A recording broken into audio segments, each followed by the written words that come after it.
Pronto. Prontinho, estamos gravando então. Então, pessoal, essa aula, né, vocês sabem, né, fica gravada para facilitar para vocês depois assistirem com calma, etc. Mas se tiverem dúvidas aí durante a apresentação, comentários, façam que a gente vai conversando, né? O bom desse formato pelo Meet é que dá para a gente fazer dessa forma. Então, hoje a gente vai conversar um pouquinho, né, fazendo um recorte na história de algo que vocês estão vendo paralelamente nas disciplinas de história também, só que a gente vai dar um olhar diferente, tá? Porque ontem, por exemplo, quem estava na aula de história, né, ou então quem vai assistir vai ver que eu estava lá na aula de história, a gente falou sobre Revolução Francesa. Mas por mais que a gente fale, né, também de um pouquinho de sociedade, de cultura, de outros aspectos, a gente acaba focando na parte política, beleza? Dos eventos da Revolução Francesa.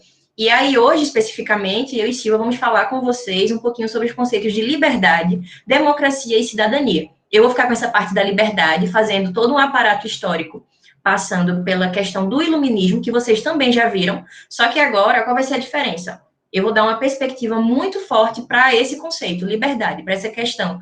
Sabe, liberdade de quem? Para quem? Para onde? O que é que isso significou?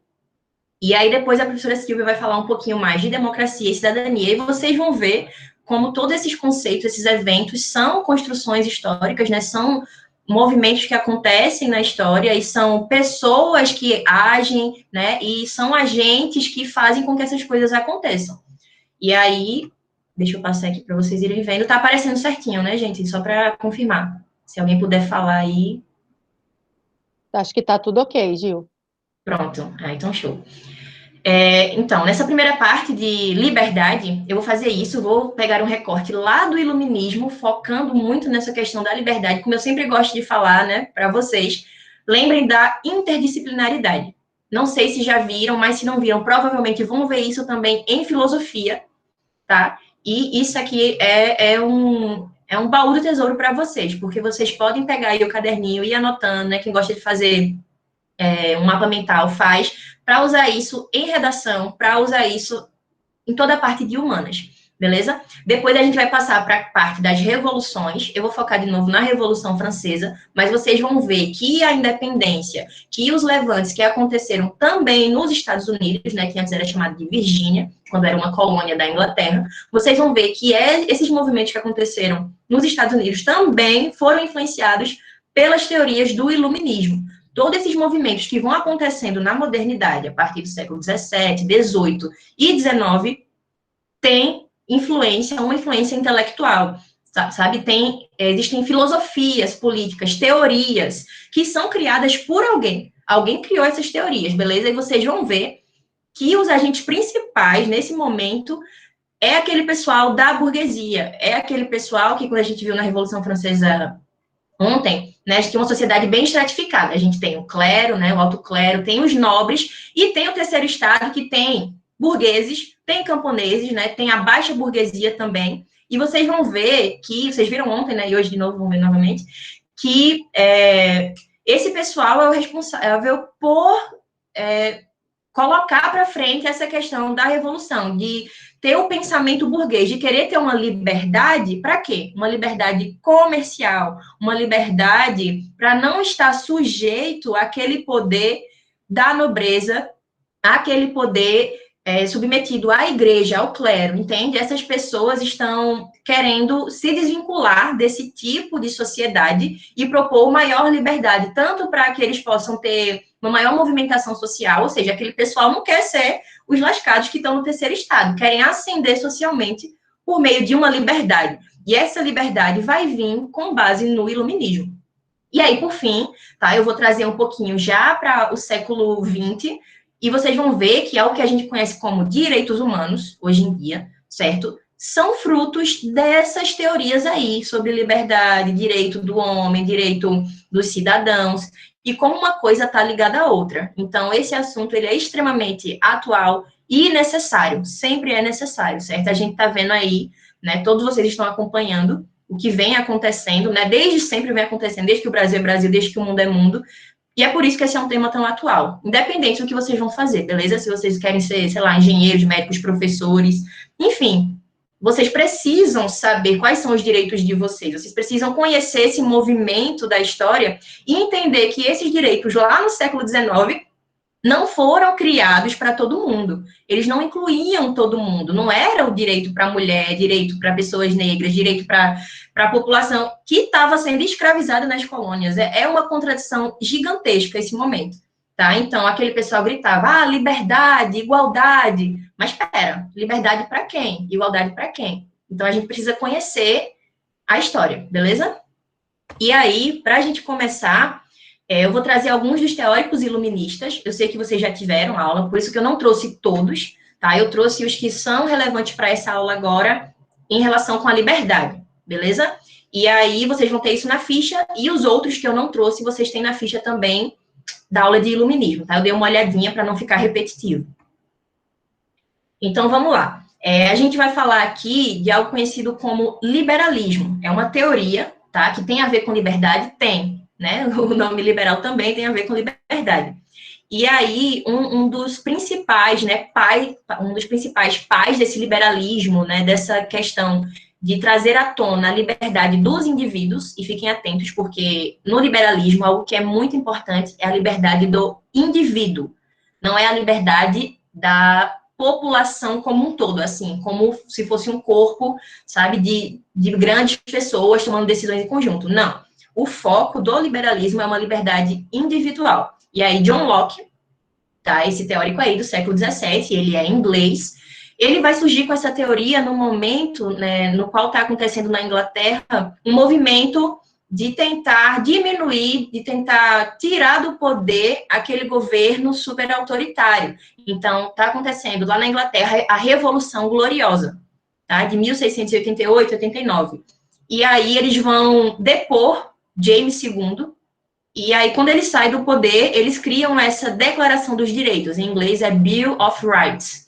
E eles vão dizer que o rei ele não pode ter todo esse poder para ele, né? Tem que haver um parlamento para que possa mediar esse poder dele. E aí é nesse contexto que está acontecendo na Inglaterra, e a teoria de John Locke vem nesse sentido também.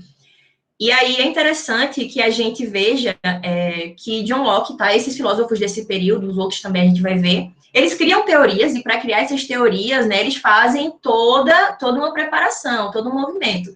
E aí, como é que funciona isso? É meio que algo idealizado. Eles vão dizer assim, existe um estado natural. O que é esse estado natural? Não existe, tá? Não é a realidade, mas assim, é algo que ele cria para poder pensar nessa teoria. Então, a gente finge que tem um mundo onde está todo mundo igual, e aí ele fala que nesse estado natural, todo mundo tem direito à liberdade, à propriedade, todo mundo tem os direitos iguais, à vida, etc. É todo mundo a mesma coisa, certo? Nesse estado liberal dele, nesse estado natural. E aí, o que prevalece nesse momento é justamente a liberdade e a igualdade para todo mundo. Só que John Locke fala que nesse estado natural vai começar a haver muitos conflitos. Por quê? Começa a ter confusão, tipo, se eu tenho direito a tudo, liberdade para tudo, Silvia também tem, Mariana também tem, a gente começa a se confrontar, sabe? Pelos mesmos direitos, uma com a outra, todo mundo com todo mundo, e aí começa a gerar um caos. E aí, como é que resolve esse caos? John Locke vai falar que vai ter que ser necessário haver um governo, né? O governo vai ser um mal necessário. Todos esses teóricos aqui que eu estou falando, do iluminismo, eles são contra a autoridade absoluta, né? O governo despótico, que é o que tem para todo lado na Europa nesse momento aí. Mas eles são contrários a isso, tá? Então, eles vão dizer que o governo é um mal necessário para tentar conter esse estado de natureza que vai ser um caos, segundo John Locke. Então, ele vai dizer que as pessoas, elas vão abrir mão, assim, desses direitos uma das outras e colocar nas mãos de um governo. E John Locke, ele era completamente contra um governo despótico autoritário. Ele dizia que podia ser um governo, por exemplo, com um parlamento, tá? Mesmo ele dizendo também que não pode nem ter, o parlamento também não deve ter todo o poder. Toda vez que o povo estiver insatisfeito, ver que essa galera está se aproveitando muito dos poderes, o povo tem direito de derrubar o governo e colocar um outro governo. Beleza? Então, para John Locke, existe essa questão da lei da natureza, onde todo mundo tem, olha os conceitos, liberdade, certo? Todo mundo tem direito à propriedade, à vida, à liberdade, etc. Mas, por causa dos conflitos, essas pessoas abrem mão dos direitos para instituir um governo que vai ser um mal necessário. E, de novo, repito, para a teoria política liberal, para o liberalismo de John Locke, é muito importante haver a liberdade individual, os indivíduos. Eu estou repetindo isso porque vocês vão ver que mais na frente o foco vai ser também em outras teorias na liberdade do povo como um todo, a liberdade da maioria, certo? Não necessariamente só o que eu, né, quero na minha individualidade, o que só a Silvia quer. Não, vai ser para todo mundo. Mas aí isso já é outra teoria. Pronto, ainda falando da teoria política liberal, só que agora com Voltaire, tá? Ele também vai falar que o governo seria um mal necessário. Ele também é um teórico liberal, ele leu John Locke.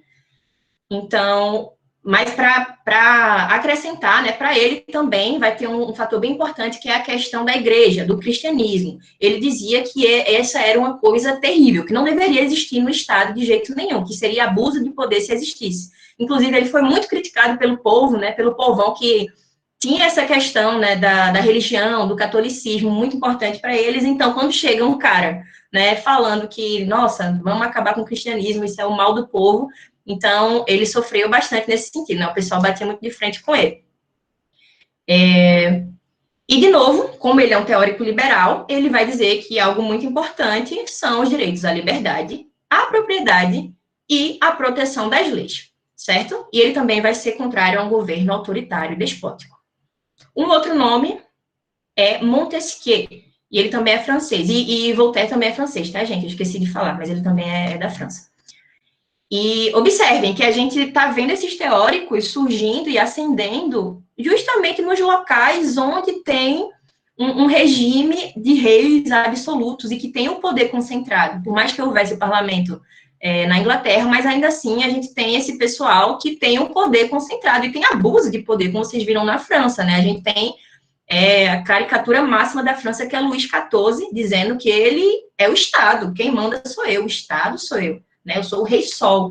Então, nesses locais onde tem uma grande força, né, de um absolutismo autoritário, vão vir essas teorias contrárias dessa classe de burgueses querendo maior liberdade, querendo ascender socialmente. Reparem, eles não estão pensando necessariamente nos males do povo, não. O povo está morrendo de fome, o povo está mal, o povo está sendo escravizado. Não, né? A gente tem que tomar muito cuidado, não achar que é de tudo boa vontade deles, não. Mas vamos lá, qual é a novidade de Montesquieu? Ele vai falar, né, ele vai criar a teoria da divisão dos poderes, que aí vai influenciar o mundo todo depois, né? Tanto que hoje em dia, a gente, até aqui no Brasil, tem essa divisão dos três poderes, o poder executivo, legislativo e judiciário. E qual era a proposta dele? Segundo ele dizia que primeiro, ele dizia que não tinha uma forma de governo perfeita, tá? Então, é por isso que tinha que ter esses três para um frear o outro. Então, o legislativo está ali criando as leis, mas o executivo, ele tem o poder de veto, tem o poder de dizer, não, isso aí não é legal. Mas também o judiciário, que é independente desses outros, ele pode ter o poder, por exemplo, de destituir o executivo. E aí é muito parecido, na verdade, é exatamente o que a gente tem hoje em dia também aqui no Brasil. Beleza? Porque, por exemplo, o judiciário tem o poder de começar um processo de impeachment para tirar quem? O presidente, para tirar o executivo, certo? E o executivo, até certo ponto, tem uma autoridade também para fazer decretos, certo? E vetar certas coisas. Então, uma coisa vai equilibrando a outra. Para quê? Para que não haja abuso de poder. Porque, para Montesquieu também, né, ele concorda com Locke nesse sentido, se deixar solto lá, né, no estado de natureza, vão haver conflitos, beleza? Deixa eu ver o que Ô, mais. Gil, bota em Oi, tela cheia, se tu puder, por favor. deixa eu ver aqui, pera. Assim, melhor, que eu tô ceguinha. Tá melhor assim? Pronto, agora tá beleza. Pronto. Beleza. E aí, gente, esses que eu falei até agora são os que estavam falando da teoria liberal, beleza? Uma política liberal focada na liberdade do indivíduo. E aí vem uma novidade com Jean-Jacques Rousseau, ou Rousseau para os mais próximos, e ele vai trazer uma novidade que é uma teoria democrática. E aí, democrático, vocês já devem ter tido contato, né, com esse conceito, e aí está mais ligado à liberdade, aos direitos do povo como um todo, da maioria, do povão. Então, ele tem duas obras bem importantes, tá? Que é o Contrato Social e Discurso sobre a Origem da Desigualdade. E ele também vai fazer aquela proposta do estado natural, como eu falei lá em Locke, né? Algo que é imaginado para poder aplicar essa teoria. Só que aí, ao contrário de Locke, ele não vai dizer que vai ter conflito, porque todo mundo tem os direitos iguais, certo? Então, se a gente está lá no estado natural, todo mundo, não existe lei, não existe estado, não existe governo. Eu tenho meus direitos, a vida, a propriedade, a liberdade, Silvia tem, todo mundo aqui tem. E aí, segundo ele, durante um bom tempo vai ficar tudo bem, de boa, todo mundo vai respeitar os direitos de todo mundo, tal, vice-versa. Só que aí, em certo momento, alguém, vamos lá, eu vou dizer, pegar um pedaço de terra e dizer, esse pedaço de terra aqui é meu. E aí, quando a primeira pessoa fizer isso, pronto, desandou tudo, lascou. É aí que começam as desigualdades. Quando algum indivíduo diz, coloca na cabeça dele que aquele pedaço de terra é dele, né? E aí, de novo, preste atenção na importância da terra nesse período, né? Por ser uma sociedade ainda bastante agrária, na Europa, na França. Então, vocês veem, a gente falou sobre isso ontem, né? A escola da fisiocracia, de que para você ter bastante poder, quanto mais terra você tiver, mais poder você tem. Então, ainda tem aí a importância da terra. Então, para Rousseau é isso. Quando alguém disse que essa terra é minha, pronto, desigualdade atrás de desigualdade, assim vai, assim vai. E aí, na teoria democrática, ele vai dizer que as pessoas também vão precisar de um governo, um mal necessário novamente, que não pode ser despótico, não pode ser autoritário, mas que é necessário para poder controlar esses conflitos que vão gerar porque alguém decidiu, né, abusar do poder lá da terra. Então, todo mundo, todo mundo, vai por meio de um contrato social, isso também é uma coisa imaginada, não é um contrato de verdade físico para assinar, não, tá, gente? É só uma teoria, isso é a teoria. Então, a gente vai fazer esse contrato social onde todo mundo fala, eu abro mão dos meus direitos pelo direito da maioria. Então, eu não vou mais fazer só assim, a minha vontade, não é só a liberdade individual. O que a maioria decidir por meio do voto é a palavra final. E aí isso seria legal, isso seria o justo, porque todo mundo igualmente decidiu abrir mão dos seus direitos naturais para que houvesse uma ordem maior cuidando de tudo, que seria um governo, que seria um Estado. E esse Estado seria a nossa própria vontade, sabe? Já que a gente que abriu mão e disse que essa pessoa tem que nos representar, esse governo tem que nos representar. E aí é interessante, né, que para Rousseau, diferente dos outros, é essa questão de liberdade individual e da liberdade de todos, sabe? Da maioria. Então, o governante, ele não vai ter o poder de dizer alguma coisa, assim, de propor algo por ele mesmo. Ele só executa o que a maioria decidir por meio do voto. E, segundo Rousseau, também é permitido, né, é direito das pessoas destituir um governante ou destituir um governo, caso esse governo se torne muito autoritário. Todos eles vão deixar isso bem aberto, né? Porque é justamente para legitimar também o que estava acontecendo naquele momento, né? Porque se não fosse legítimo tirar os governantes, não seria legítima as movimentações da Revolução Francesa ou as movimentações acontecendo na Inglaterra, né? Que tirou James II, tirou outros reis também autoritários. Então, essa teoria, né, essas teorias legitimam esse movimento que está acontecendo na Europa e vice-versa. Beleza? Dúvidas até aqui, gente? Comentários? Se tiver alguma coisa, falem, porque eu não estou vendo o chat. Ou então, Silvia lê o chat, se alguém colocar alguma coisa. Se alguém escrever algo, eu te digo. Pronto. Estão entendendo até aqui, gente? Se houver omissão, eu sigo em frente. Vou entender que estão entendendo. Acho que tá tudo E bem. aí, pronto. E aí, gente, essa primeira parte, né, a gente fez um trajeto da liberdade pelo iluminismo. E aí vocês entendam que todas essas movimentações, novamente, ocorrem com uma base intelectual, com uma base teórica, que foi o iluminismo. E aí a gente chega num segundo momento, que é o da Revolução Francesa, e, de novo, eu não vou focar aqui em nenhum fato político, porque a gente deu essa aula ontem, tem lá na fichinha direitinho, mas a gente vai focar em algo que aconteceu em 1789, que foi a Declaração dos Direitos do Homem e do Cidadão.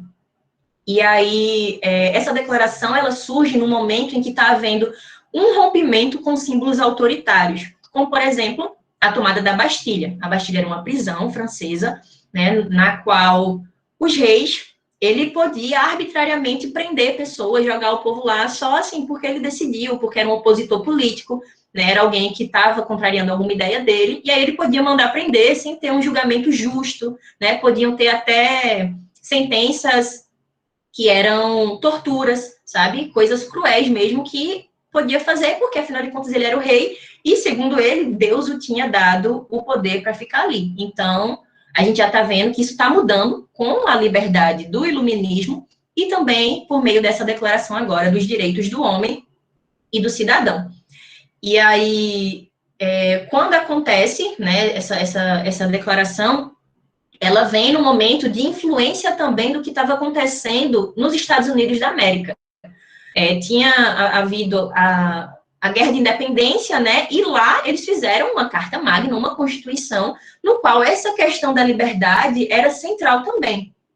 E aí, da mesma forma, dos Estados Unidos foi em 1776, tá? E aí, 13 anos depois, rola essa com total influência. O Lafayette, que é esse aristocrata que eu coloquei, né, da França, foi ele que fez o rascunho do que seria essa Declaração dos Direitos do Homem e do Cidadão, entre outros, né, mas ele leu, inclusive, a dos Estados Unidos. Então, para vocês verem como tem tudo a ver, é uma classe de pessoas em comum, né, como eu falei, esses homens burgueses que querem ascender socialmente, ligados no comércio, lucrando com escravidão.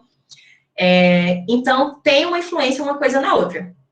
E aí, o que é que eles pediam? O que é que esse pessoal na França e também nos Estados Unidos queriam?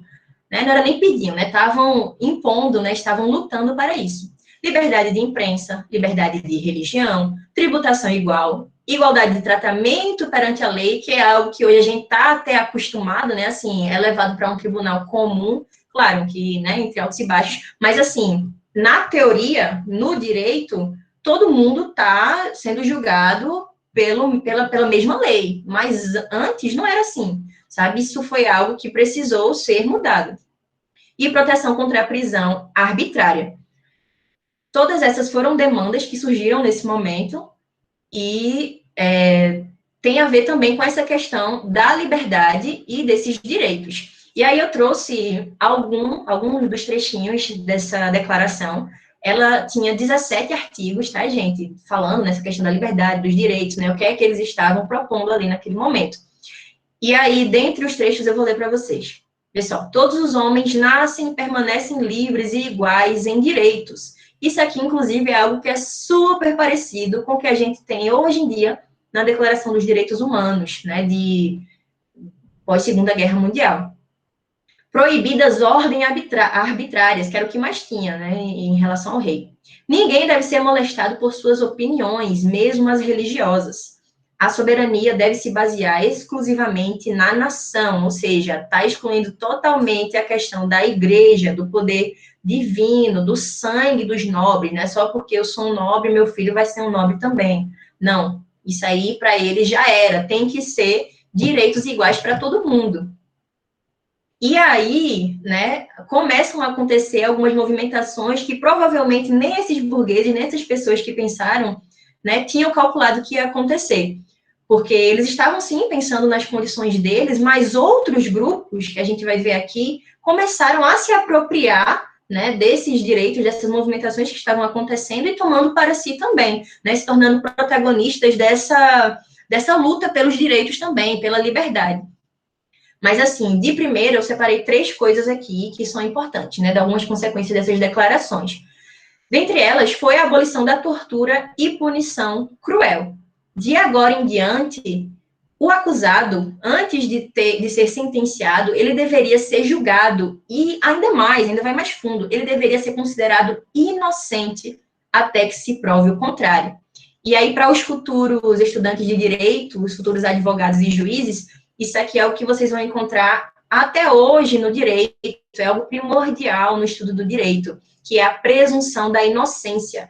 Você não pode julgar alguém, você não pode sentenciar alguém antes de provar que aquela pessoa, de fato, cometeu alguma coisa. E aí, o que a gente mais vê, gente, é isso não acontecendo, né? A gente viu semana passada o que aconteceu no Rio de Janeiro.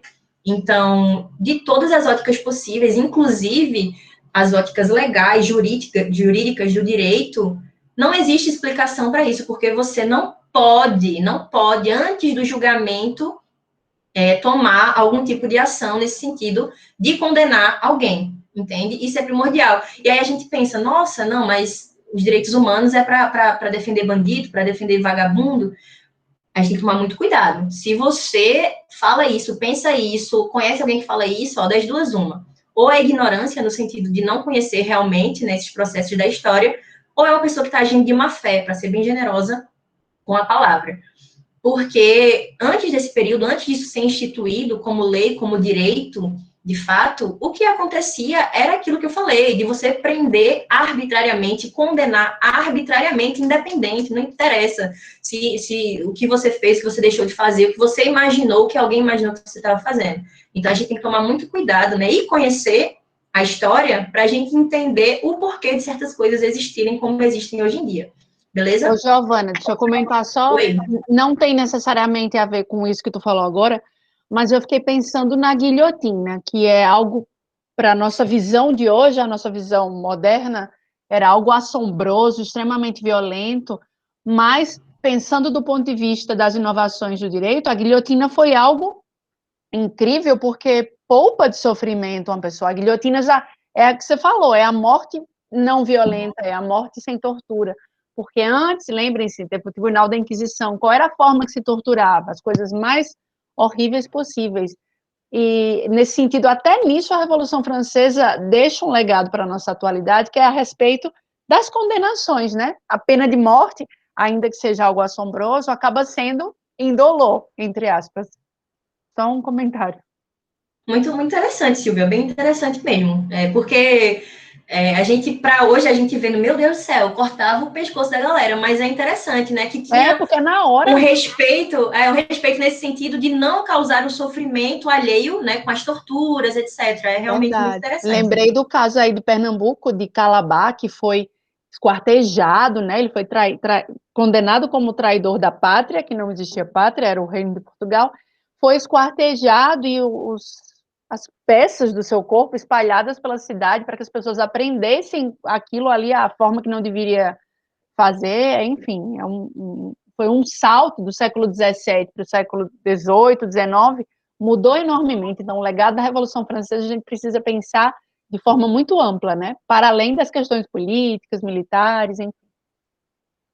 Sim, sim. Eu acho muito, muito importante isso que tu falar, Silvia. E eu sempre gosto sempre estou trazendo aqui, né, enfatizando a questão das contradições, né, de ser uma classe, beleza, de um pessoal que está pensando, sim, na questão econômica, né, que está ali pensando em expandir a liberdade para poder ascender socialmente, mas a gente não pode ver só esse lado, né, a gente tem que pensar em todos os nuances que tem, né, das consequências dessa revolução, né, das mudanças que de fato tinham, né, se a gente fazer um contraponto, né, se a gente quiser pegar, são coisas completamente diferentes. O que a gente está vendo de lei e do que existe, sei lá, vários séculos atrás, né, antes desse período aí do Iluminismo e da Revolução Francesa, e o que começou a ter depois, né, então, de fato, é uma mudança que vai acontecendo. Bom, segundo, transparência para a população, né? Então, se você está julgando alguém, você tem que dizer o que está acontecendo nesse julgamento, né? Entanto, que é algo que a gente tem até hoje também. Todo mundo sabe ali o que está acontecendo, né? Existe todo um processo que precisa ser seguido, um passo a passo. Não é arbitrário. Outra coisa, a reabilitação tem que ser por meio do trabalho e não na punição sacrificial por meio da dor. Isso aqui é bem interessante, porque eu só não consigo parar de pensar agora, eu não consigo, no quanto é distinto hoje em dia, né? O quanto a gente deixa muito a desejar.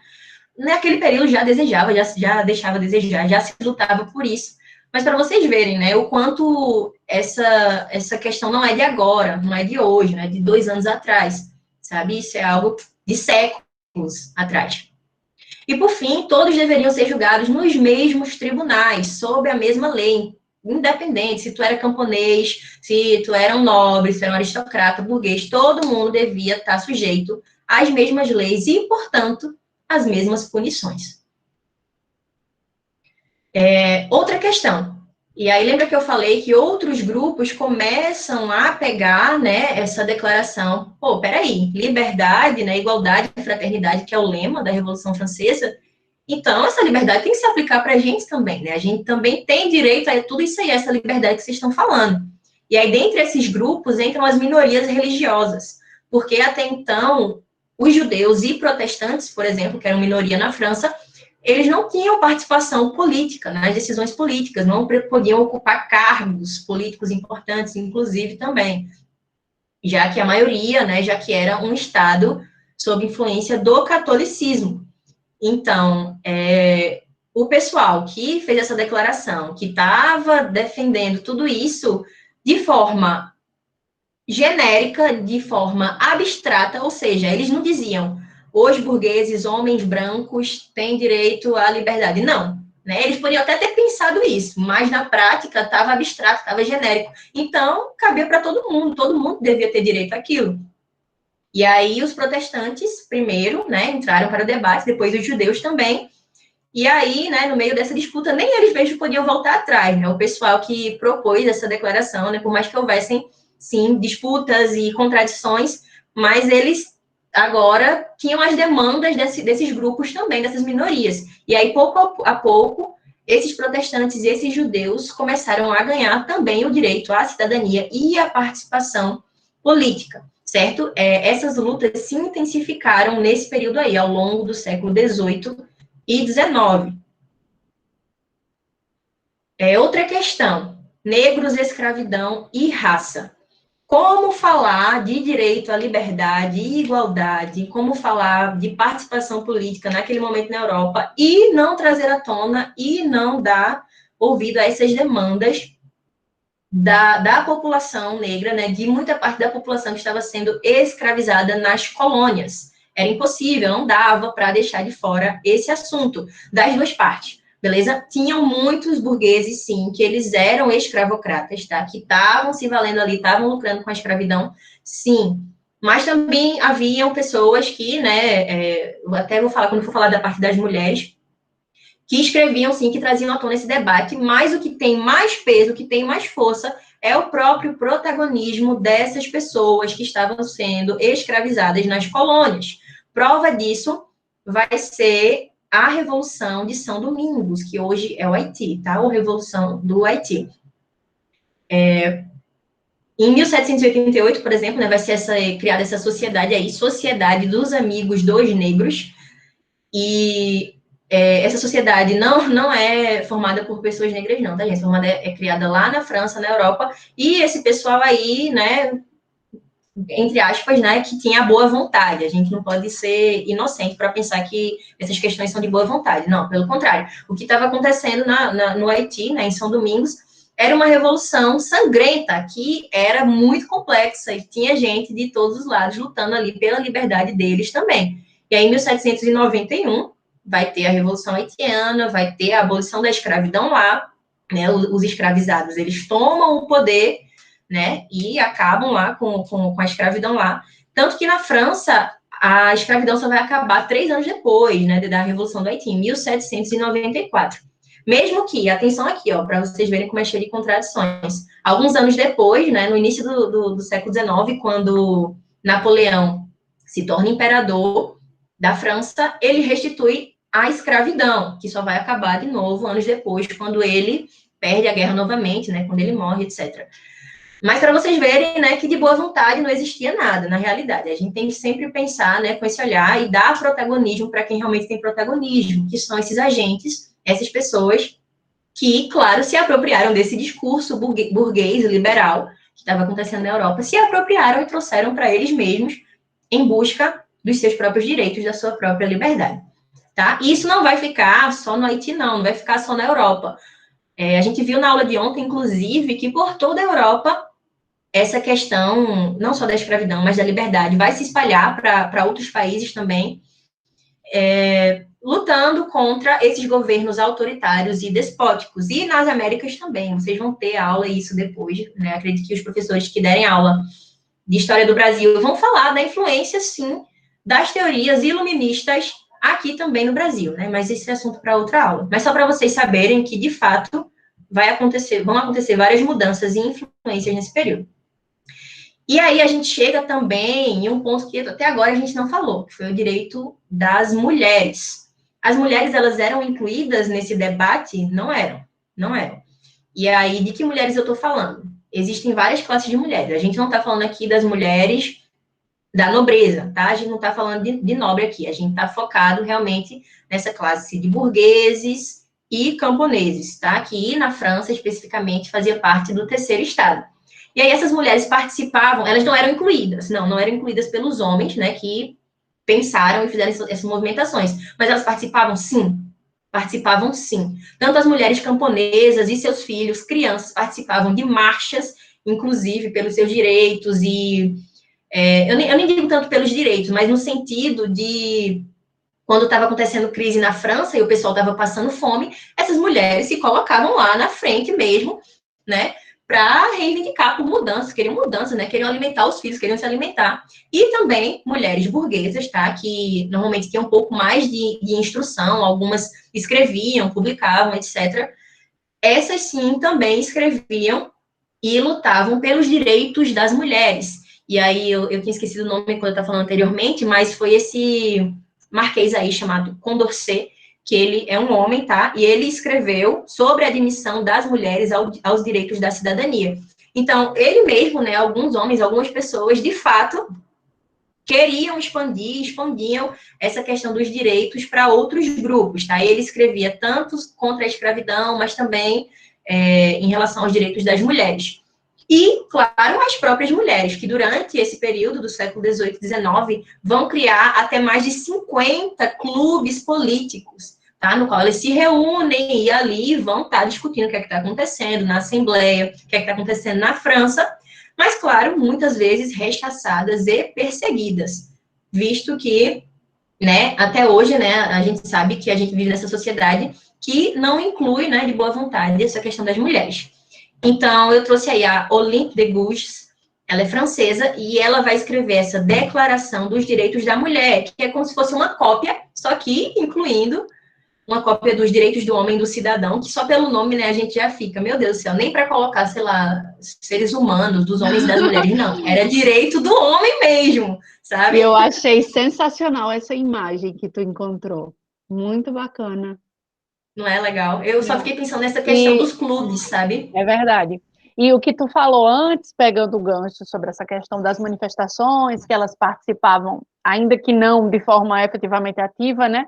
Eu lembro muito, acho que muitos de vocês devem acompanhar. A França é um país que eles são a linha de frente. As manifestações na França, até hoje, eu sempre faço analogia com essa época do século XVIII, Tacar XIX, fogo nos carros. porque eles tacam. A primeira coisa que faz é tacar fogo. O governo instituiu um imposto novo, ele taca fogo. E eles conseguem, eles acabam tudo funcionando. Eles têm um poder de mobilização muito forte e é invejável nesse sentido. Eu acho que é um país assim que a gente tem que se inspirar muito e se espelhar também nesse sentido. Não necessariamente tacando fogo, mas é isso. A gente tá precisando, mas é verdade, esse poder de mobilização é muito real. E às vezes a gente acaba, a gente assim, né, a historiografia usual, etc., acaba deixando de lado, mas teve sim, gente, participação de mulheres, de outros grupos minoritários, sim. Esses grupos sempre existiram, sempre participaram, por mais que, quando a gente tem uma visão só assim, pontos factuais da história, essa historiografia oficial tenda a apagá-los, tá? E aí é interessante que essa Olympe, ela era uma dramaturga, escritora, né? Participava, assim, das assembleias, né? Estava lá escutando, sabia o que estava acontecendo. E depois que ela publicou isso daí, a Declaração dos Direitos da Mulher, né? Para a nossa infelicidade, para a infelicidade dela, ela foi sentenciada à guilhotina. Ela foi morta, né? Porque dizia que ela não estava respeitando a natureza dela, né? Ou o que ela deveria seguir dentro da sociedade. Então, para vocês verem o que é que acontecia, né, quando alguém saía do que deveria ser feito, né, segundo eles. Do E aí, roteiro programado. inclusive, Inclusive, na França, as mulheres só conquistaram o direito ao voto em 1945, né? E isso é, assim, é absurdo. Inclusive, até no Brasil foi antes, na década de 30, né? Com Vargas, Getúlio Vargas. E na França, apenas em 1945, mesmo tendo sido o palco, né, dos primórdios dessas lutas liberais, né, por direito ao voto, por direito à participação política, mas só em 1945 é que as mulheres conquistaram.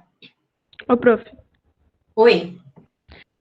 falando nisso, eu não sei se vocês sabem, mas eu faço francês, né? Aí minha professora disse que até um tempo desse as profissões só eram no masculino, né? E elas reivindicaram para também serem no feminino. É uma coisa muito interessante, né? Às vezes a gente acha que até algo que a gente vê como tão natural, que é o nosso idioma, a nossa língua, até isso, gente, é uma construção. Até isso, eu adoro falar isso. Tudo é uma construção, tudo é construção, tudo que a gente conhece. E aí, até a nossa língua aqui, que a gente fala, aprende desde pequenininho, é uma construção e ela está sempre em mudança. Olha só que interessante isso, né? Porque a gente pensa, não, que besteira, o que tem que as profissões estão no masculino? Mas por que estão no masculino? Por que não tem essa palavra no feminino? No feminino? É algo muito interessante, né? E sempre E tem aí entra nações da história que criticam, que acham que é desnecessário, que não tem que fazer isso, né?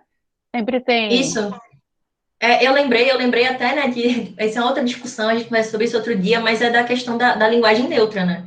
Que é algo que o pessoal fica, sabe, como se fosse uma coisa de outro mundo. Mas a língua, gente, ela tá sempre em mudança. A língua se adapta a quem tá falando. A língua que a gente fala hoje, aqui, 2021, vocês acham que é a mesma que a gente falava, né, que as pessoas falavam aí, em 1791? Não, de jeito nenhum. Nem escrita, nem falada. Então, sabe, eu acho muito engraçado quando as pessoas ficam irritadas quando surge esse debate. Mas, enfim.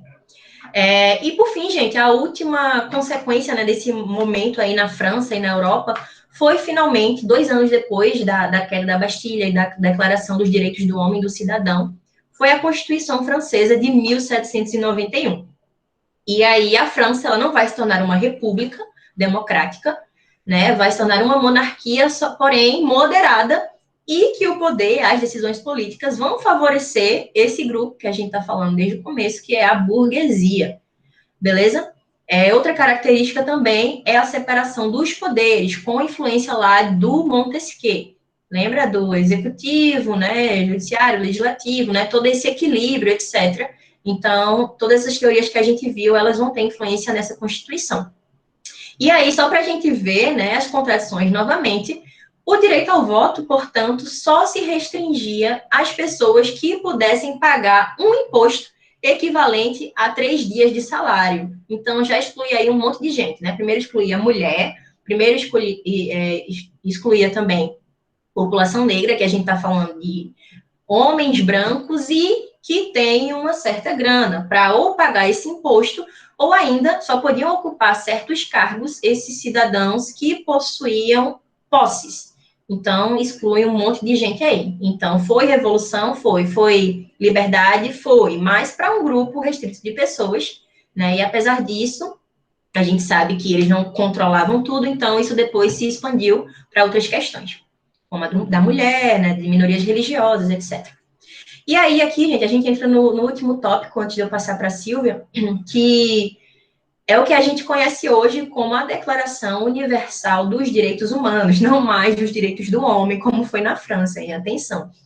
E aí, vejam só, quando passa aí o século XVIII, XIX, quando essas pessoas começam a, de fato, ter essa expansão dos direitos, os preconceitos e as desigualdades, elas não tinham mais uma base jurídica para ser explicadas. Então, o que acontece? Já que agora todo mundo perante a lei é igual, as desigualdades elas vão começar a ser explicadas de uma forma diferente. Qual vai ser essa forma? Vai ser por meio da biologia, por exemplo. Eu vou dizer, já que todo mundo, teoricamente, por causa do direito, é igual, mas esses homens brancos, eles vão se achar agora no direito também de criar outras teorias para manter as desigualdades, como, por exemplo, teorias eugenistas, que dizem que a raça superior seria essa raça branca, em detrimento da população negra, por exemplo, que as mulheres, elas são inferiores biologicamente. E esse momento do século XIX, né, depois que, teoricamente, todo mundo foi considerado igual, foi um momento no qual essas teorias começaram a pipocar na Europa e no mundo, né, justamente por esse pretexto, já que juridicamente todo mundo deveria ser igual, existe outra explicação para a mulher ser inferior, existe outra explicação para o negro ser inferior. E aí é que a gente vai ver, né, por essas questões, mas também por motivos políticos, que vocês vão estudar em Primeira e Segunda Guerra, a gente vai ver os horrores que acontecem, né, pelo mundo durante as duas guerras mundiais, né, isso de você pegar um grupo, né, os arianos, por exemplo, e dizer que eles são a raça superior, né, e aí a gente tem o nazismo, a gente vai ter o fascismo, a gente vai ter diversas dessas práticas autoritárias, não mais necessariamente com uma explicação divina, sabe? Uma explicação por meio da lei, que antes era possível, né? Era só dizer que eu sou superior, eu sou autoridade, porque Deus me colocou aqui, porque o meu sangue é nobre, mas agora existem essas explicações biológicas. E aí vão ser os horrores da Primeira e Segunda Guerra Mundial, que são tema para outras aulas também, né? Mas para vocês entenderem como uma coisa está ligada à outra. E aí, após esses horrores de Primeira e Segunda Guerra, o que vai acontecer, ainda sob influência, né, de tudo isso que a gente viu, da liberdade, da democracia, etc., vai ser a Declaração Universal dos Direitos Humanos, tentando conter ou tentando atenuar todas essas diferenças e desigualdades que estão acontecendo no mundo, no século XX. E aí, em 1948, pós Segunda Guerra Mundial, vai ser aprovada, né, a Assembleia Geral da ONU. Primeiro que a ONU vai ser criada em 1945, que é a Organização das Nações Unidas, tentando evitar justamente todo esse tipo de desgraça, né, do mundo. E a Declaração dos Direitos Humanos é focada nessa questão da liberdade, tá? Da liberdade e da igualdade para todo mundo, agora tentando incluir todo mundo de fato. E eu digo tentando, né, porque até hoje isso não foi feito. Aqui foi o que eu falei, né? Os crimes de guerra cometidos pelos alemães nazistas, genocídio das minorias étnicas, políticas e sociais, né? Como a gente conhece o Holocausto, né? O genocídio que teve com o povo judeu, entre outros povos também. Fora os próprios soldados que foram mortos, né? Durante as duas grandes guerras. E aí, gente, até nisso, até para essa declaração dos direitos humanos, a gente vai ter resistência. Porque, de novo, a gente tem que sempre ficar um pé atrás, quando a gente está falando de política, de história, para essa ideia de que algo é feito por boa vontade, assim, simplesmente. Não. Movimentos sociais, grupos de minorias, né, sindicatos de trabalhadores, etc., sempre estão lutando, sempre são agentes ativos de pressionar o povo, a gente, o povão, sempre tem que estar pressionando, sim, para lutar pelos nossos direitos. Porque aí, nesse período aí, em 1948, alguns países não queriam nem sequer assinar essa carta, essa declaração. Dentre eles, os Estados Unidos, né? Vamos falar mal dos Estados Unidos. Grã-Bretanha e União Soviética não queriam assinar a Carta das Nações. Por quê? Iria impedir a expansão da União Soviética naquele momento na Europa, impedia também o colonialismo britânico, por mais que não houvesse mais escravidão ali na Europa, né? Então, enfim, no mundo, mas existe o neocolonialismo, o neoimperialismo, que é a influência desses países, né, meio que terceirizando a guerra, né, mandando arma e indo para os países colocar os seus interesses, né, e países outros, não necessariamente na Europa, porque a gente vai ver muito isso na Segunda Guerra. E nos Estados Unidos seriam para evitar agitações pela questão racial, né, do racismo, porque se eles assinassem aquilo ali, eles iam estar dando aval para que esses movimentos, né, movimento negro, tivesse cada vez mais força, né, eles se usassem, de fato, daquilo que foi feito, daquilo que foi assinado, para trazer para eles, assim como foi feito lá na Revolução Francesa, né, pela Revolução de São Domingos. Então, eles não queriam assinar, mas por meio da pressão popular, né, de outras movimentações, acabou que esses países assinaram. Não vou lembrar o número exatamente agora, mas tiveram alguns países que se abstiveram e outros que faltaram lá na reunião e não assinaram. Mas a maioria dos países, né, grande parte dos países que fazem parte da ONU, assinaram e aí foi aprovado. E aí a gente tem, hoje em dia, né, a nossa Declaração dos Direitos Humanos, fruto desse contexto de extrema contradição que foi a modernidade, século XVII, XVIII, XIX. E aí, eu acho que aqui acaba a minha parte. Ah, não, acaba não. Ainda tem só esse pedacinho aqui. Eu vou ler rapidinho para vocês.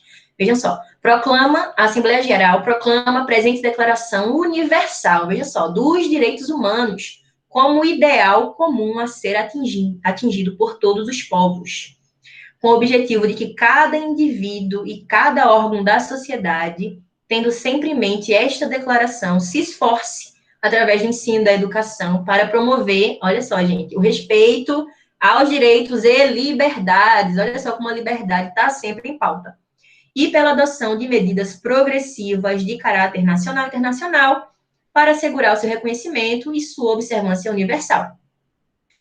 E quanto entre os povos dos territórios sob sua jurisdição. Então é isso, só para mostrar para vocês, né, que isso, né, perdura até agora, século XX e XXI. Bom, gente, é isso, ok? A parte de liberdade a gente encerra aqui. E aí a professora Silvia, se não tiver nenhuma dúvida, nenhum comentário, vai continuar com cidadania e democracia, ok? Vamos lá, pessoal. Só um adendo, é muito bonita a citação que tu usou. Bom, pessoal, é o seguinte, a gente está falando em Revolução Francesa e vamos continuar falando dela, porque como eu e Giovana, a gente já falou, ela ecoa até os dias de hoje, né? A Revolução Francesa, ela consagra, digamos, além desses conceitos de... Ai, um minuto que tem alguém querendo entrar. Esses conceitos de ideias de liberdade, de igualdade, que vinham sendo desenvolvidos por esse movimento filosófico, eu acho que a gente pode chamar assim, que era o Iluminismo. E é importante dizer que essa revolução ela não representa só esses ideais iluministas na teoria, uma elaboração teórica, etérea, não, ele vem com o sentido mesmo de marcar filosoficamente, de forma pragmática, a realidade daquelas pessoas. Então, eu queria entrar, são temas atuais, eu vou, de vez em quando, voltar para trás para a gente tentar entender um pouco deles. Giovana, se tu puder passar para o primeiro conceito, essa é uma aula que é importante, e eu quero deixar claro para vocês que isso a gente vai estar abordando, Giovana e eu, desde um ponto de vista histórico, mas isso abarca as ciências humanas como um todo, e até mais além dela um pouco. A questão da cidadania, esse é um conceito histórico, a gente já viu essa questão dos conceitos, ele é um conceito que pode variar no tempo, pode variar no espaço, é muito diferente ser um cidadão nos Estados Unidos do que ser um cidadão no Brasil, do que ser um cidadão na Alemanha. A noção de cidadania ela está muito atrelada à noção de participação social do Estado mesmo. A gente deu o exemplo dos cidadãos franceses que se rebelam, que vão às ruas, enfim. A cidadania, é importante a gente entender que é um conceito de ação política. Ela é construída de forma paulatina por homens e por mulheres que visam, na verdade, essa transformação da realidade.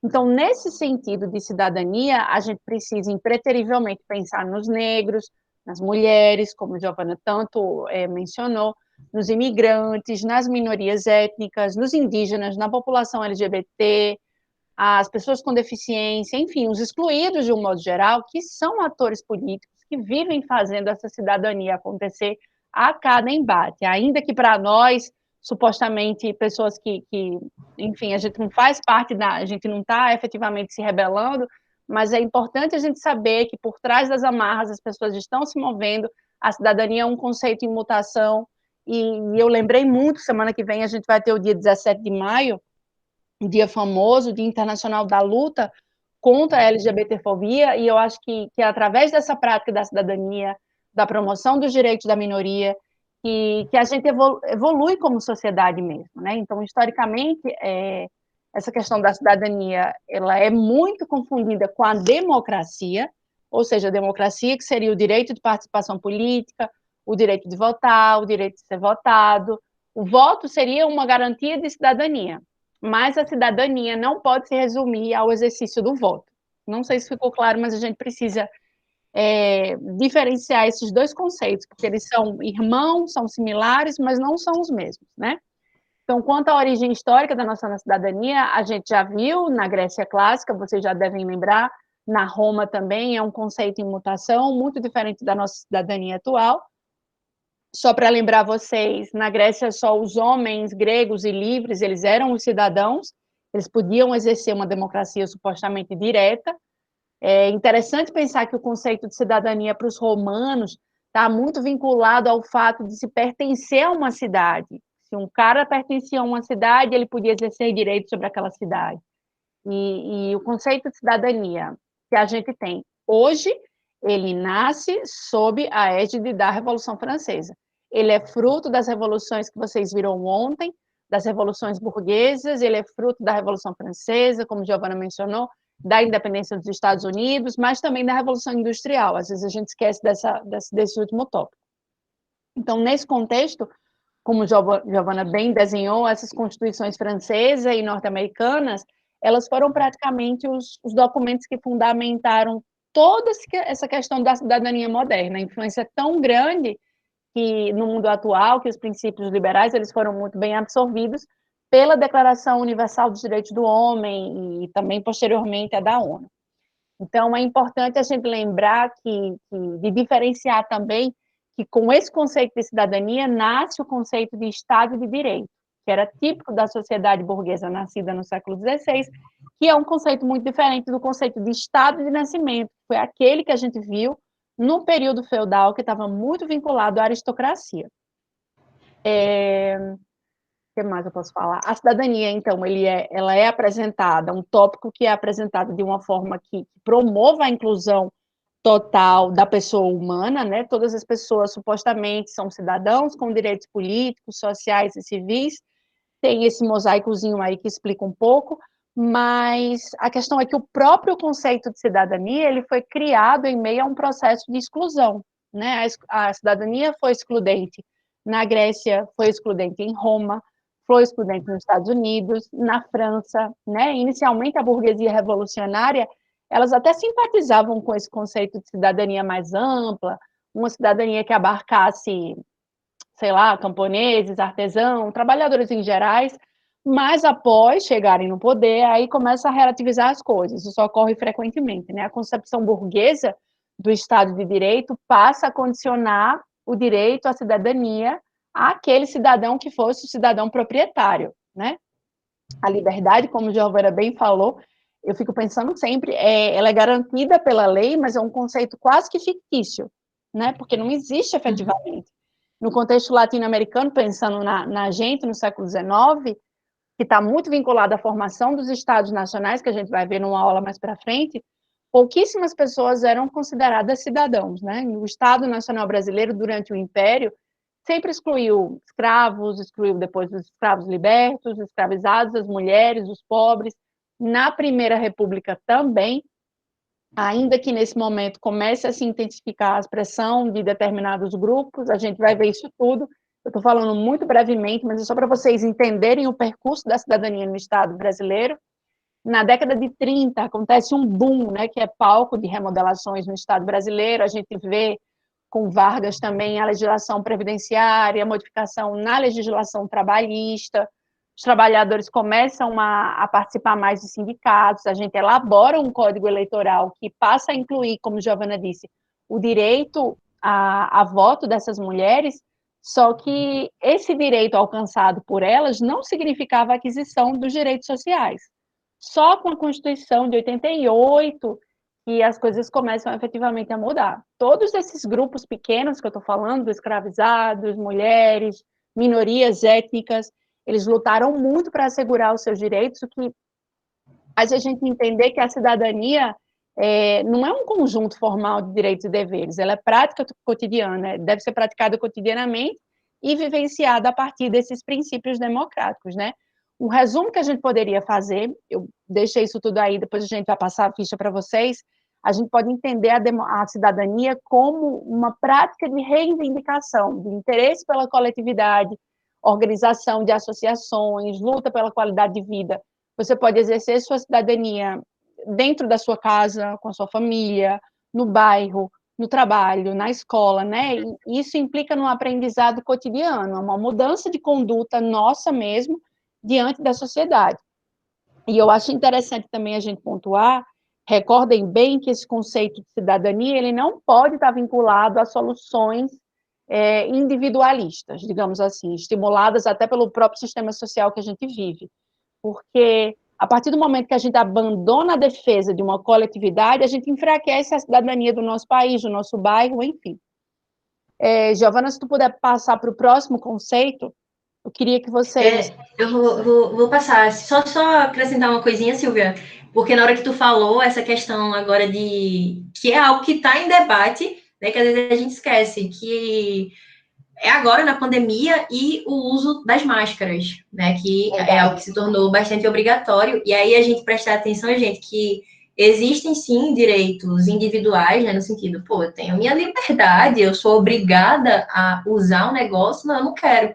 Só que a gente tem que prestar atenção que existem direitos individuais, sim, mas também direitos coletivos. E o seu direito individual acaba quando o seu direito individual está infringindo o direito individual de outra pessoa.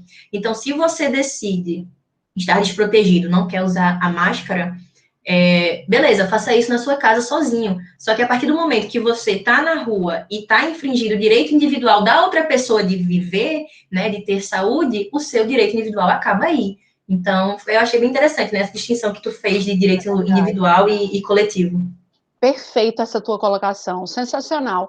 E é um tema super atual, eu não duvido nada isso não aparecer nessa questão.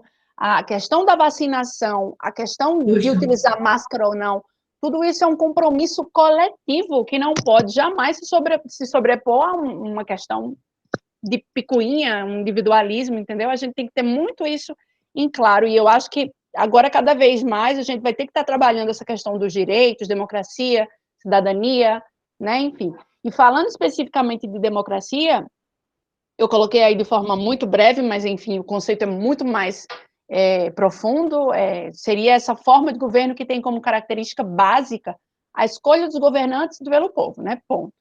E, mais uma vez, tal qual cidadania, esse não é um conceito estático. Nesse sentido, o Estado moderno, por exemplo, não tem o mesmo projeto democrático de uma polis grega. E é engraçado pensar porque a gente, lembrando das nossas aulas de antiguidade, sob certos aspectos, a polis, inclusive, era mais democrática que o Estado moderno do século XVI, do século XVII, pela simples razão que a democracia ateniense ela era direta, né? Ou seja, um corpo de cidadãos pequenininhos, um coletivo minúsculo, mas que se reunia em praça pública, debatia os assuntos que eles achavam interessantes, as pessoas dialogavam, votavam, deliberavam, né, sobre os negócios públicos. Então, é interessante porque essa ideia de democracia deles, pensando na democracia grega, e eu fiz uma diferenciação aí, porque a gente pode trabalhar e pensar nisso, para os gregos, o conceito de democracia não estava atrelado a um conceito de maioria, mesmo porque os cidadãos atenienses eles eram uma minoria minúscula da população, fazia parte dessa polis. E na democracia grega existia como é que eu falo, um efetivo interesse pela coisa pública, né? Eles gostavam de debate, eles gostavam de exprimir as suas opiniões, isso tudo visando a ação política. No entanto, os cidadãos eram apenas os homens gregos, os que eram livres, então só eles tinham direito a essa democracia. É legal a gente colocar em quadradinhos, separados, o conceito de democracia, a forma que ela vai se modificando com o tempo. Já a democracia que a gente viu recentemente, a democracia das sociedades burguesas modernas, ela era um espaço administrativo e burocrático situado fora do corpo dos cidadãos, ou seja, às vezes havia democracia, mas não havia cidadania. Então, nesse modelo que eles representavam a participação dos cidadãos, foi substituída pela eleição dos representantes da maioria. Eram os políticos profissionais que tomam decisões pela vida das pessoas. Isso acontece até hoje, né? O contexto nosso, o ato de votar, termina, às vezes, sendo, para determinadas pessoas, um mero ritual, um espaço limitado. Vote, a gente está exercendo o nosso direito democrático, mas, na essência, a gente sabe que a democracia é muito mais do que votar e que esse ato em si não garante que o votante e a alcunha de cidadão seja direcionada para essa pessoa. Essa seria a chamada democracia representativa, que é a que hoje em dia vigora na maior parte dos países do mundo, né? Todos os regimes contemporâneos, eles se qualificam como democracias mais ou menos democráticas, assim, eles precisam acreditar que há uma legitimação coletiva para suas ações e que, de certo modo, representam os anseios de um coletivo, os anseios de uma nação. Na minha opinião, e na opinião de imensos teóricos, assim, o projeto democrático ideal seria mesmo a democracia participativa, que é esse regime em que a sociedade organizada, civil, se fizesse ouvir através dos seus múltiplos discursos, né, a liberdade de expressão, em que os indivíduos também não confundissem a coisa pública com a coisa privada. Quando eu falo coisa pública, é uma coisa abstrata, mas não é o que Giovana bem falou, questão de máscara, questão de vacina, os valores morais e políticos, eles têm que estar sempre voltados para essa necessidade de um coletivo. A gente tem que se apartar dessa questão do materialismo, digamos, a sociedade, as pessoas precisam ter esse sentido de comunidade para evoluir. E os projetos contemporâneos de democracia, eles sofrem também muita influência do iluminismo do século XVIII, principalmente de Rousseau. Né? Engraçado que Giovana mencionou, para Rousseau a democracia era uma forma de governo, ele dizia que era perfeito demais para os homens, e chegou a dizer que se, por exemplo, existisse uma cidade dos deuses, um povoado só de deuses, aí sim ia ser possível ser governado democraticamente. Né? Ele concluía que nunca poderia existir uma verdadeira democracia, porque o próprio homem seria impuro demais para aguentar uma história dessa. O próximo tópico, a gente já entra num conceito, Giovana, se tu puder passar, além dessas questões das democracias, tem um tema muito interessante, essa questão da pós-modernidade. Ela não existe só, ela não é só em história, a gente precisa repassar alguns conceitos. O primeiro deles, para entender a pós-modernidade, veja só o contrassenso. Pós-modernidade é após a modernidade, é o que a gente está vivendo hoje, digamos. Apesar de que tem alguns pensadores que acham que a gente já vive o além da pós-modernidade. Mas para entender essa pós-modernidade, a gente precisa voltar para o iluminismo, né? E o iluminismo, vocês lembram bem, que acaba abarcando filosofia, história, ciências sociais, ciências naturais, educação. Nesse ápice intelectual e racional do homem, que foi o que a gente viveu no iluminismo, existiam múltiplos discursos, diferentes manifestos, as ideias às vezes eram contrárias umas às outras. Giovanna expressou muito bem o que cada filósofo pensava, né? A maioria desses pensadores, se a gente tivesse que escolher um tópico em comum, a maioria desses pensadores pensavam na defesa do pensamento racional. Eles criticavam, quase todos, a questão da autoridade religiosa, o autoritarismo e o fanatismo. Né? Em linhas gerais, essa foi uma época que a gente pode chamar de muito progressista, no sentido da evolução da ciência e tal, mas ao mesmo tempo que é progressista, decorem que foi uma época também elitista. Como a professora Giovana falou, tudo seria voltado para o povo instruído. Os filósofos queriam educar os bons e ricos burgueses, eles não queriam perder tempo ensinando a trabalhador, pensando no povo, entendeu? Então, repensando essas sociedades do século XIX e XX, que estavam fundamentadas por esses fundamentos iluministas, foi dentro desse contexto que nasce o pensamento moderno de hoje, de 2021. Interessante fazer essas analogias. Então, quer complementar, Giovana? Não, pode continuar. Então, nas últimas décadas do século XX, surge essa corrente filosófica contrária ao iluminismo. Eu digo contrária ao iluminismo, mas contrária a várias coisas, né? A pós-modernidade é um conceito polêmico até um pouco, porque ele é múltiplo. Muitas vezes os significados são contraditórios, a gente encontra algumas definições mais pragmáticas, mas em linhas gerais, seria esse conjunto de mudanças ocorridas na sociedade desde pelo menos 1960. Eu coloquei 1960, mas essa data não é um consenso. Existem alguns pensadores que querem retroceder até 1930, outros acham que esse é um conceito de 1960, mas eu acho que a década de 70, o Woodstock e tudo mais, acaba concatenando todo esse boom, esse desejo de efetivamente que o mundo mudasse, né? E é interessante porque essa pós-modernidade, ela é um assunto multidisciplinar, se a gente pode chamar assim, envolve, por exemplo, artistas, cientistas, filósofos, entre outros. E é um conceito muito difícil de explicar, ele é casca de banana, mas também aparece muito, sabe? Existem algumas características que a gente, se tiver alguma característica que a gente pode pontuar, eu acho que a principal delas é a crítica aos valores da sociedade ocidental. Valores esses, volto a repetir, que nasceram com o iluminismo, com essa história do racionalismo que foi evocado pelos iluministas.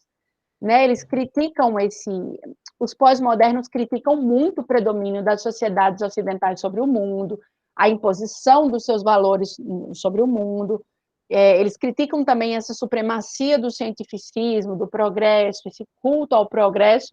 Para os pós-modernos, gerou uma decadência dos meios intelectuais, pensando nessas teorias dele. Então, é uma teoria que não vou falar sobre isso, é muito difícil, mas é uma questão que envolve linguística, semiótica, teoria da comunicação. A gente podia pegar uma coisa mais palpável para a gente, só o mundo da publicidade mesmo, é como se tudo tivesse que ser modificado, repaginado, harmonizado, até a harmonização facial, se a gente for pensar nisso, que está tão na moda, as pessoas modificam a própria cara, é como se fosse a recriação do mundo através de novos símbolos, e podem ser novos símbolos fictícios, ou até na sua realidade, né? Um exemplo disso é essa propaganda, essa imagem idealizada de determinado produto, que é fruto, inevitavelmente, de uma sociedade consumista, despolitizada e individualista. Isso tudo está acontecendo, toda essa polêmica no Brasil, é porque, inevitavelmente, nós somos originários de uma sociedade assim. E eu queria reforçar para vocês que vocês prestem muita atenção nesses conceitos, porque eles podem aparecer, né, Giovana, das mais variadas formas no Enem, não só na prova de história, mas nas humanas como um todo, até em redação, eu acho bom a gente reforçar isso. E apesar dessa questão do iluminismo, do ocidentalismo, continuar a ser derivada, assim, os pós-modernos, eles pregam isso, a renovação dos princípios. E uma outra abordagem que está muito vinculada aí ao pós-modernismo, eu coloquei esse mapinha, é uma imagem, representa o desmonte, digamos, dos continentes americanos, dos continentes africanos, né? Vocês veem em cima Estados Unidos, Europa, todo o nosso ouro, toda a nossa riqueza acaba sendo evacuada para outras regiões do globo, regiões supostamente mais ricas, né? E aí que entra um conceito interessantíssimo, que é o de pós-colonialismo. Né? Esse conceito, todos os professores, inevitavelmente, a gente acaba trabalhando, é um conceito que promove uma crítica a essa ideia, a essa historiografia eurocêntrica, e a gente prega e promove isso, a possibilidade de se escutar outras vozes, de se ler outras histórias com outros personagens, principalmente aqueles personagens que estão vinculados aos grupos minoritários, né? O que se pretende, os pós-colonialistas pretendem, é que sejam valorizadas essas diferenças culturais de cada povo. Aí, eu coloquei brevemente o conceito de liberdade, não tem muito a ver com o conceito de liberdade sob a ótica da professora Giovana. Essa questão é sempre voltada para a pós-modernidade, né? O conceito que a gente vê mais difundido de liberdade, que vigora nessa sociedade contemporânea ocidental, ela surge, está vinculada ao conceito que Giovana mencionou, que é esse do imaginário da burguesia da Europa moderna. Né? Então, a definição dessa liberdade moderna está muito vinculada ao individualismo. Isso que Giovana pontuou. Porque a minha liberdade, eu tenho o direito de ir, eu tenho o direito de ir e vir, tenho o direito de me expressar, tenho o direito de comprar e vender o que eu quiser, né? E tudo isso é um contexto de igualdade perante a lei. Só que, na prática, essas liberdades, entre aspas, elas são cerceadas por uma série de fatores. A pobreza está aí, a desigualdade social, os aparelhos repressivos do Estado. Então, no século XX, mais ou menos, recentemente mesmo, algumas ciências, como a história, como a antropologia, começaram a valorizar outros conceitos de liberdades fora dessa sociedade vinculada ao mundo ocidental, né? Por exemplo, sociedades em que a organização comunitária fosse de extrema importância, fosse fundamental, para a sobrevivência dos seus componentes, dos seus membros. Por exemplo, algumas comunidades orientais, o indivíduo só se sente livre quando ele está atrelado a uma comunidade maior, né? Então, algumas sociedades, por exemplo, tribais, africanas, eles percebem a liberdade como uma situação de pertencimento a um grupo. É muito bonito, assim. Eu estava lendo um livro uma vez sobre um antropólogo que ele visita uma aldeia queniana, né? E ele dá um exemplo que para os quenianos, dessa determinada aldeia, que eu não vou lembrar agora, ser livre é justamente você pertencer a um grupo, né? Para aquelas pessoas, sozinho ninguém sobrevive, ele precisa desse grupo para não se sentir sozinho. E esse é um conceito tão estranho para a gente, é um conceito que se opõe diretamente ao conceito de liberdade do Ocidente, porque o nosso conceito de liberdade tem muito a ver com essa questão, não, da autonomia pessoal, né? O caráter relativo da liberdade fica patente quando a gente pensa no Brasil do século XIX, por exemplo, a Carta de Alforria, que significava a transformação de um escravizado em um cidadão supostamente livre, mas a elite brasileira falava de liberdade nacional em relação à metrópole portuguesa, por exemplo, já estou viajando aqui, mas pensando, a liberdade da elite brasileira. Queremos ser livres da metrópole, a gente quer ficar livre de Portugal, mas, ao mesmo tempo, não cedia liberdade para a sua própria população escravizada.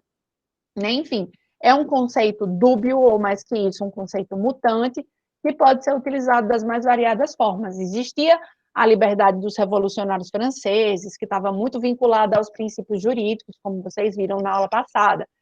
Havia a liberdade da antiguidade, que estava vinculada a essa liberdade cósmica da mitologia grega e tal. Havia a liberdade medieval, que estava muito vinculada à figura de Deus, o providencialismo. O homem não tinha liberdade, porque a liberdade do homem tinha sido passada para Deus. Havia a liberdade renascentista, que era uma liberdade do homem em comunhão com a natureza. Havia a liberdade dos socialistas, dos anarquistas, que era contra a repressão do Estado, enfim. De tudo isso que a gente pensa sobre a liberdade, eu acho que o mais importante é pensar que essa questão da liberdade inspirou muito a ideia de direitos e deveres do ser humano, mesmo como Giovana falou.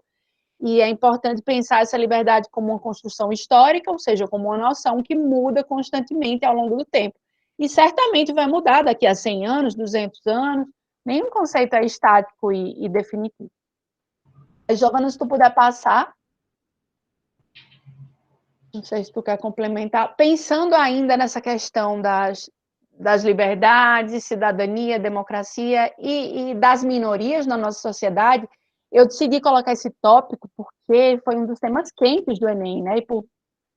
Foi tema de redação, e por estar diretamente relacionado à nossa aula de hoje, que diz respeito a direitos, revoluções e evoluções de minorias, curiosamente, foi no século XIX, outra vez mais, com os reflexos das ideias humanistas, a partir da Revolução Francesa, que eles começaram a perceber as pessoas com deficiência. Quando eu ponho PCD, é porque é a sigla que eles se auto-intitulam, se auto-reconhecem.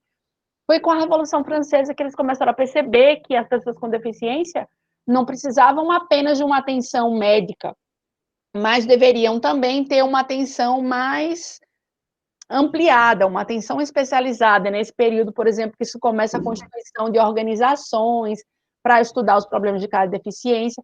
É interessante também pensar esse conceito de deficiência, eu não vou entrar nisso porque não tem nada a ver da aula, mas só um pouquinho falando do conceito de deficiência para uma sociedade do Egito, eles valorizavam muito, por exemplo, alguém que tivesse nanismo, né? Eles achavam que estava vinculado à questão, era vinculado a uma mitologia e tal. Já para os gregos, em seguida, Esparta, pelo amor de Deus, qualquer tipo de deficiência, qualquer tipo de... ele já matava, né? Então, enfim, isso vai evolucionando, isso vai mudando de acordo com o tempo da história. E é engraçado porque foi com a Revolução Francesa que definitivamente a sociedade acaba assumindo o seu grau de responsabilidade com esse pequeno coletivo de pessoas, né? Assim, foi a partir dessa época também interessante, porque, Giovana, eu tinha lido isso um dia desses, como o cristianismo também favoreceu isso. Tudo bem que o cristianismo, eles tinham aquela ideia de caridade cristã. Não, a gente precisa ajudar as pessoas, porque Deus quis assim. mas foram eles que decidiram criar, por exemplo, os primeiros hospitais de caridade, as primeiras casas de saúde, a Santa Casa de Misericórdia. Eu sempre falo do período colonial porque é meu tema, então eu estou sempre fazendo vinculações. Mas é justamente nesse período que começaram a ser criadas, a partir desses pensadores da Revolução Francesa, essas organizações separadas que começaram a ter um atendimento mais racional para uma pessoa que sofresse de algum tipo de distúrbio psiquiátrico, o que na Idade Média era vinculado à bruxa, à bruxaria, que deveria ser metida em um convento e nunca mais sair. Nesse momento, eles perceberam que a saída, que o caminho estava na ciência, que o atendimento racional seria, a princípio, menos dispendioso para aquela sociedade. Por exemplo, a internação das pessoas com deficiência, eles começaram a perceber que só geraria uma marginalização maior e uma exclusão maior daquelas pessoas. Então, o século XVIII, assim, gerou inúmeros avanços das coisas mais variadas que a gente pode pensar, né? Inclusive, eles começaram a valorizar a pessoa com deficiência a partir da força laboral. Essa visão foi uma visão instituída por Napoleão Bonaparte. Ele foi um cara que começou a exigir que os seus generais olhassem para os soldados que tinham sido feridos ou que tinham sido mutilados na guerra como elementos que podiam ainda ser úteis para a sociedade, sabe? Então, historicamente, os indivíduos com deficiências, eles foram caracterizados por diversos paradigmas no decorrer da história da humanidade. A própria estrutura da sociedade, até os dias de hoje, sempre inabilitava os portadores de deficiência, tentavam marginalizar e privá-los dessa tal liberdade que a gente está falando tanto aqui, mas a gente percebe atualmente esses avanços significativos em relação às questões sociais e políticas e legais das pessoas com deficiência surgiram já lá no século XVIII, é importante.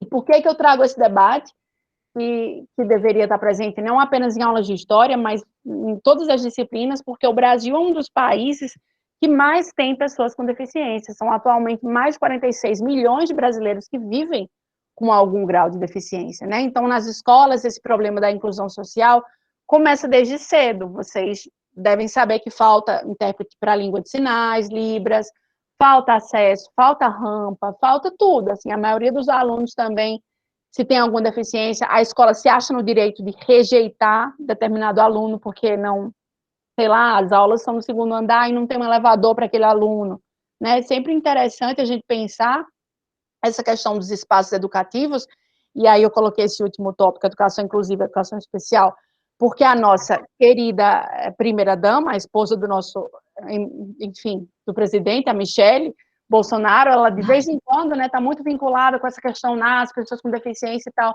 mas é bom ter cuidado, assim, sabe? O governo federal, de certa forma, deveria ser mais atuante, punir, investigar de acordo com a lei, não só essas escolas que se recusam a matricular alunos com algum tipo de deficiência, mas também empresas que se negam a dar conta de um trabalhador que posteriormente adquiriu alguma deficiência, não sei. Eu acho que essa questão da acessibilidade e da educação inclusiva, ela tem sido muito trabalhada no Enem, já foi tema de várias provas, e é importante a gente ressaltar, diferenciar essa educação inclusiva da educação especial, certo? A educação inclusiva, ela entende que o aluno precisa de necessidades educativas especiais, e disso depende uma atitude educativa específica da própria escola, com uma utilização de recursos de apoio especializados.